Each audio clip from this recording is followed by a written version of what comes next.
কৈ আছো গতিকে ময়ো আজি বক্তৃতাটোৰ আৰম্ভণি তেখেতৰ মৃত্যুৰ যিটো ন্যায়িক তদন্তৰ প্ৰক্ৰিয়া সেই তদন্তৰ প্ৰক্ৰিয়াটো যাতে আৰু বেছি ক্ষীপ্ৰগতিত হয়, কোনো ধৰণৰ তাত পানী নপৰাকা ধৰণে হয়, কোনো সন্দেহ নথকাকৈ হয়, সেই দাবীটো মই প্ৰথমতেই এই মঞ্চৰ পৰা আকৌ এবাৰ আপোনালোক আটাইৰে হৈ আমি আটাইৰে হৈ সেই দাবীটো আমি পুনৰবাৰ উত্থাপন কৰিছোঁ।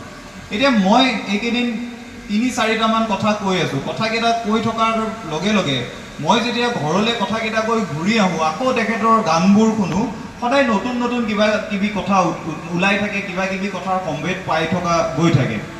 আপোনালোক আটাইয়ে জানে, আপোনালোকে জুবিন গাৰ্গক ৯২-৯৩ চনৰ পৰা পাইছে, মোৰ জন্ম ২০০০ত, গতিকে মই ২০০৪-৫ চনৰ মানৰ পৰা গানবোৰ বুজা হৈছোঁ। যেতিয়া দশম বা যেতিয়া পঞ্চম শ্ৰেণী পাইছোঁ তেতিয়া গানবোৰৰ অৰ্থ বুজি পোৱা হৈছোঁ, আৰু যেতিয়া তাতকৈ ডাঙৰ হৈছোঁ তেতিয়া গানৰ প্ৰকৃত অৰ্থটো আমি অনুধাৱন কৰিব পৰা হৈছোঁ। মোৰ ভাবি আচৰিত লাগে, অসমত আমি যে এগৰাকী গায়ক আমি চাগে আকৌ পাম, মানে যিটো আটাইতকৈ মৌলিক কথা, জুবিন গাৰ্গতকৈ ভাল গান গোৱা মানুহ এজন ১০০ বছৰ পাছত ২০০ বছৰ পাছত চাগে অসমীয়া মানুহে আকৌ পাব। মানে পৃথিৱীতটো মানুহে সেই কথাটো এটা চিৰাচৰিত কথা, এটা এজন ব্যক্তি গৈছে তাৰ পাছত এজন আহিছে, আহি থাকে। জুবিন গাৰ্গতকৈ ভাল অভিনয় কৰা অভিনেতা এজন হয়তো মানুহে ১০০ বছৰ পাছত পাব।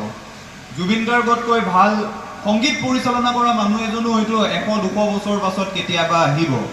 কিন্তু এইকেইদিন আটাইতকৈ যিটো আচৰিত কথাই আমাৰ সন্মুখত আহি ধৰা দিছে, কোনোবা এজন ফাৰ্মাচী চলোৱা মানুহে কৈছে যে জুবিন দাই কৰোণাৰ সময়ত তেখেতক টকা দিছিল, সেই টকাৰে দুৰ্গতজনক কৰোণাৰ সময়ত সহায় কৰা হৈছিল।